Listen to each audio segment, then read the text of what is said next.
I would like to introduce my friend, top candidate for Senate, running against Dean Heller. Welcome, Jacky Rosen. I spend a lot of time now that I'm elected. People don't know much about Nevada. They know Lake Tahoe and they know the Las Vegas Strip. And I tell them that, right, from Lake Tahoe all the way down to Lake Mead, every distinct mountain range in between, the oldest trees in the world, the bristlecone pine. I said natural beauty, like you can't believe, lakes and the mountain. I mean, I just go through and tell them all the things that Nevada is, and UNR, UNLV, the most ethnically diverse campus, and all these amazing things, and they're shocked. They're literally shocked. They think we're like 1 mile around a lake and 1 mile in southern Nevada. And so, and then they say, how did you do it last 2016? You turned blue. I said, because we have an unbelievably organized, passionate community. And our global standing, our civility, our respect, our First Amendment rights, our civil rights, just the way that our kids are watching. You can't even have your kids or grandkids watch what the president says. And so people have worth and value, and we shouldn't be talking about other countries. Just because you're poor doesn't mean you're not worthy. And so take that gift, and every door you knock, and so I say put it in we can all put a jar. Maybe we'll put a jar in here. Every time he tweets something that makes us mad, we're going to commit to another phone call. We're going to commit to another door knock. You know, we're going to put that extra quarter of in the jar for more coffee to keep us knocking on the doors, right?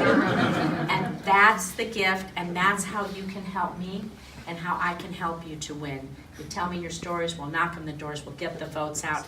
I'm sure I can't imagine you'd find a person who likes big potholes in their town.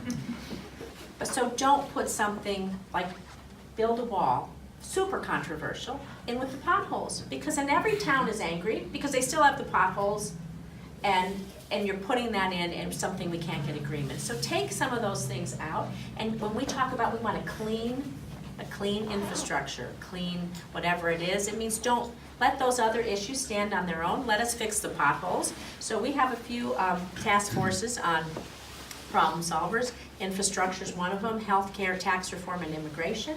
I'm on the sub-task force of infrastructure. Just this week we released a whole outline. We've been to the White House quite a few times. We spoke with over 20 different people. We put together kind of a framework of things we think need to be discussed about our ports. If we don't have ports, the ships can't bring stuff in that can't get to rural Nevada, but then it comes on the ship, it has to go on a truck or a train. So we need our railroads, we need our interstates, we need our bridges. You're in a bigger city, you have mass transit. You have our electric grid that supports that.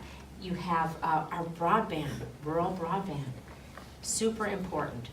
And so all these things affect our infrastructure, roads, dams, bridges, airports, broadband. We have a section for each and a framework that all 50 of us have agreed to bring to the White House, which we have presented it this week, and we're going to do it for discussion.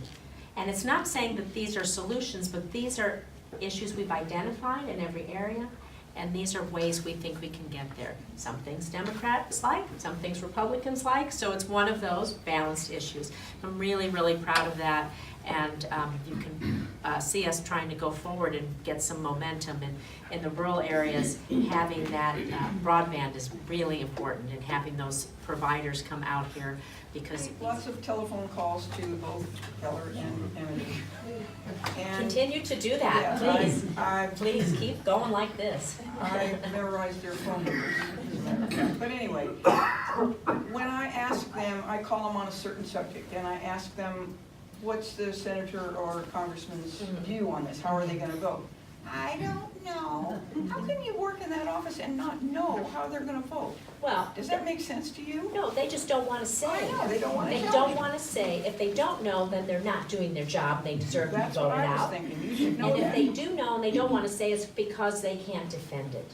Because they're not proud of it. Because if they were proud of their vote, if Dean were proud of his votes and to repeal health care, to defund Planned Parenthood, to this tax plan, he would have town hall after town hall. I'm so proud of him. He would look you all in the eye without fear of being able to defend what he did.